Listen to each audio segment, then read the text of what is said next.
Welcome to NS ఫైనెస్. Rachakonda police commissionerate పరిధి Kushaiguda police station పరిధిలోని 2 ఇళ్లలో వరుస చోరీలు. నార్త్ కమలానగర్, భవానీనగర్లోని 2 ఇళ్లలో చోరీ.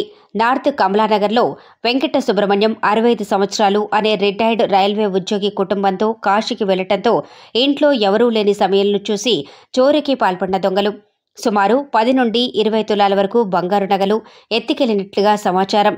ఇంటి తలుపు తాళం పగలగొట్టి ఉండటం చూసి పోలీసులకు సమాచారం ఇచ్చిన పక్కింటి వాళ్లు భవానీనగర్లోని భవనంలో మొదటి అంతస్తులో ఇంటి తాళాలు పగలగొట్టి చోరీకి పాల్పడిన గుర్తు తెలియని దొంగలు.